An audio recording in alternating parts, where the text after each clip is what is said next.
Reddit Ask Me Anything. My life is like 51st dates. Except it's not funny. It's really scary. Ask me anything. I suffered a brain injury in 2014 and it's left me with sensitivity to noise, migraines, traumatic epileptic seizures and anterograde amnesia. So every day when I wake up, I think it's still October 2014. Did you watch 51st Dates before or after whatever happened?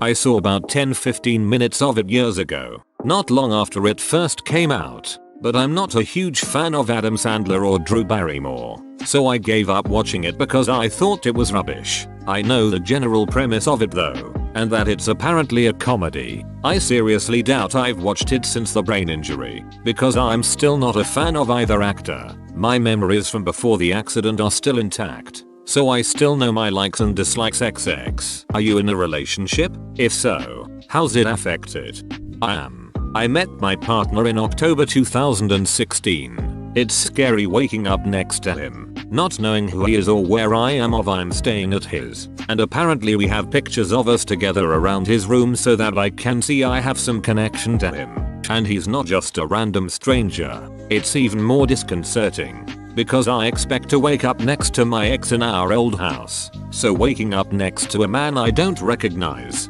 don't know, is difficult. We seem to be doing pretty well. It's been about 2.5 years. He's patient with me, will explain things repeatedly, and makes sure I write stuff down in my diary that's important XX. Do you feel like it's impossible to ever really fall in love with your partner, since you'll only ever really know him for one day at a time?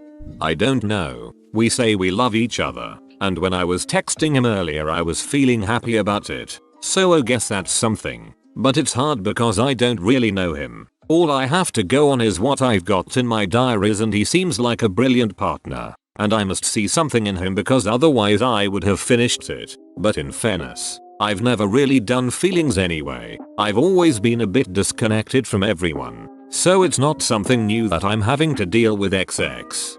Hey, forever honeymoon phase. Yep XX. Or he tears out the page where they break up. I feel bad even saying that as a joke, but there is a concern of manipulation. There is, but really it comes down to trust. I have to trust that he wouldn't do that, just like I trust that my ex didn't remove any pages. Unfortunately there's no failsafe that I can use to guarantee that nothing will happen to my diaries, so trust is all I have XX. Check for ripped out pages, and maybe number the pages and initial next to the number, something like that. You ever think about making video diaries to yourself?